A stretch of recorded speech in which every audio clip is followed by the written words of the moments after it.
Qu'est-ce que mentir ?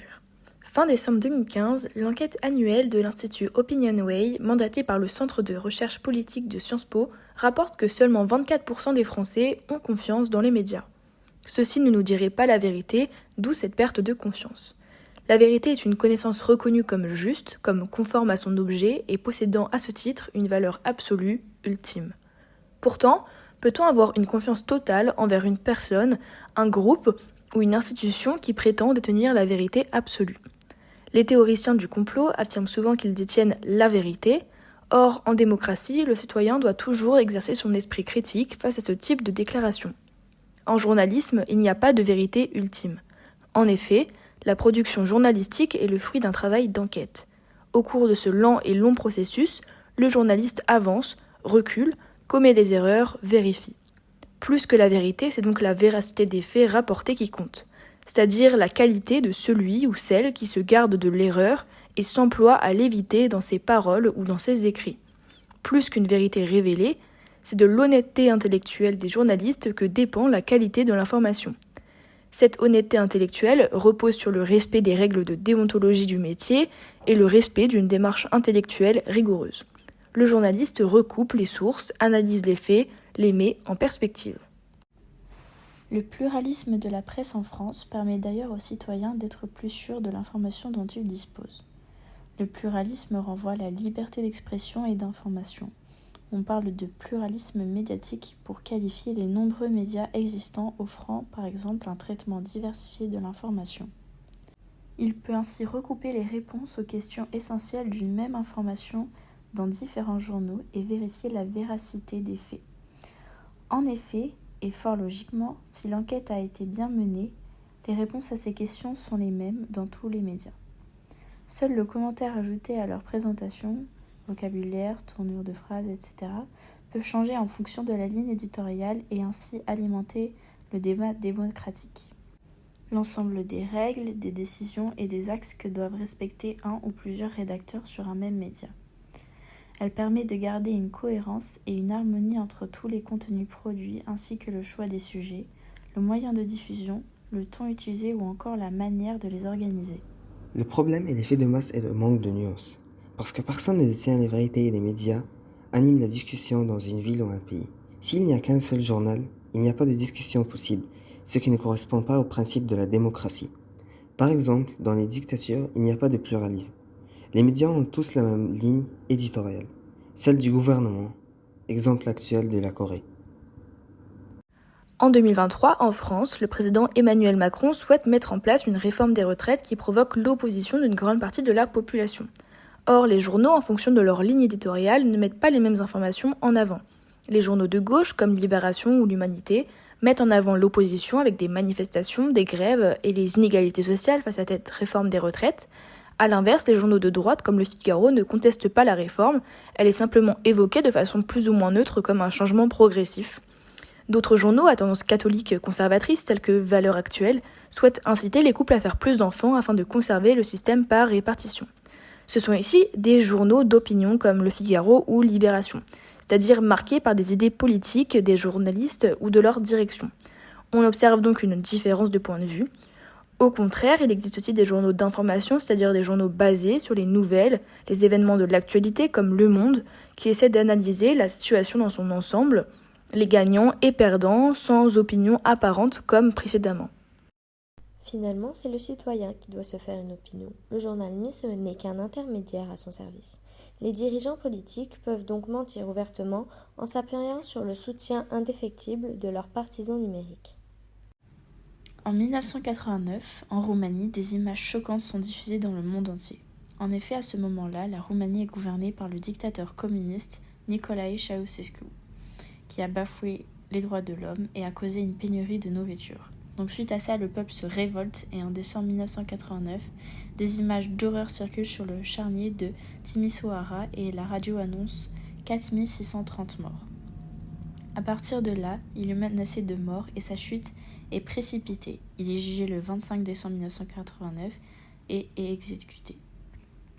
Mais seulement un mois plus tard, il est reconnu que toutes ces images étaient fausses, que les corps avaient été volés dans des morgues et des cimetières, d'après un médecin légiste.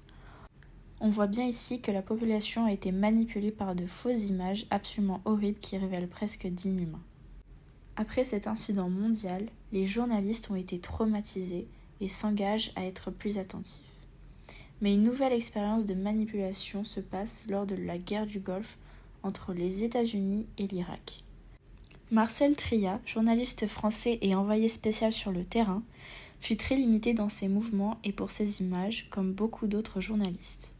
On se rend compte alors que les États-Unis, pendant cette guerre, veulent faire bonne impression pour montrer leur progrès technologique et ne pas montrer ce côté horrible de la guerre.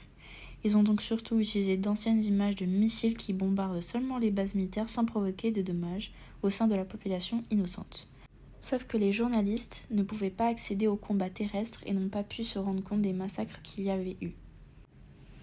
L'affaire des couveuses en Irak s'est déroulée le 10 octobre 1990 lors de l'invasion du Koweït par les armées de Saddam Hussein et était destinée à justifier l'entrée en guerre des puissances occidentales contre l'Irak auprès de l'opinion publique. Une adolescente de 15 ans, appelée Neira par les médias, exprime au monde la tragédie dont elle a été témoin.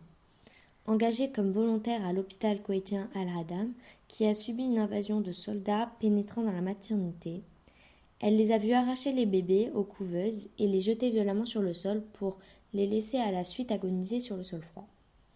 Cette déclaration et son histoire ont été publiées par de nombreux médias mondiaux. Cela a amené les Américains à déclarer la guerre à l'Irak. Il s'agit de la première guerre du Golfe à l'issue de laquelle le dictateur Saddam Hussein est tué. En effet, ce témoignage était entièrement faux. La jeune fille était la fille de l'ambassadeur du Koweït à Washington. La jeune fille a participé à la machination montée par le Koweït et les États-Unis pour faire accepter à l'opinion publique américaine et mondiale une future invasion militaire. Pour éviter la panique, parfois il faut mentir. Le samedi 26 avril 1986 est arrivé le pire accident nucléaire à Tchernobyl en Ukraine, causé par une panne de contrôle de réacteur et une faillite du système de refroidissement. Et un réactif a explosé, détruisant la majeure partie de la centrale nucléaire en libérant des particules radioactives mortelles dont le taux diagnostiqué était inexplicablement élevé. Malheureusement, il y avait un manque de sévérité sur cette situation tragique. Les autorités ont atténué cet incident. Les villes proches n'étaient pas évacuées immédiatement et les pays voisins ne sont pas prévus. Et puisque les autorités soviétiques contrôlent les médias, l'URSS a reconnu d'abord un incident de type moyen 20 jours après et est déclaré comme catastrophe, le 14 mai 1986. En effet, ce n'était pas un accident local comme le pensaient des individus. Et cet incident a donc créé une polémique avec les journalistes en France sur le nuage qui s'arrête à la frontière. Dans l'annonce par un journaliste français en Suède qui travaille dans une chaîne publique française ina.fr qui prend place le mercredi 30 avril 1986, 4 jours après l'accident nucléaire à Tchernobyl, le déplacement du nuage radioactif est expliqué avec une animation qui annonce d'abord que le nuage se déplace vers la Scandinavie puis se dirige vers le sud de la Scandinavie. Cependant, lors de l'accident, un anticyclone était déjà à l'URSS, autour des hautes pressions et des particules radioactives qui montent en Pologne parce que le vent se déplace avec le sens d'une aiguille d'une montre. Ensuite, elle est montée aux péninsules scandinaviennes en 48 heures. Un anticyclone des Açores s'est développé également en France, et la météo française affirme qu'il restera jusqu'à vendredi prochain. Cet anticyclone est censé être suffisamment puissant pour faire une véritable barrière de protection contre le nuage radioactif. Pourtant en Suède, le vent se déplace avec le sens contraire d'une aiguille d'une montre, qui éventuellement pourrait atteindre la France. Mais la météo française affirme que ce ne sera pas possible grâce à l'anticyclone des Açores qui va bloquer le nuage. Et les taux de premières traces de haute radioactivité mesurés dans le sud de la France sont annoncés comme sans conséquence. Cette annonce du nuage qui s'arrête à la frontière a été faite lors du bulletin météo du soir à la télévision française, en expliquant que l'anticyclone des Açores est une zone de haute pression atmosphérique qui influence la trajectoire des perturbations atlantiques en Europe et a un impact direct sur la météo. L'information était fausse, le nuage radioactif n'est pas en fait arrêté à cause de l'anticyclone des Açores.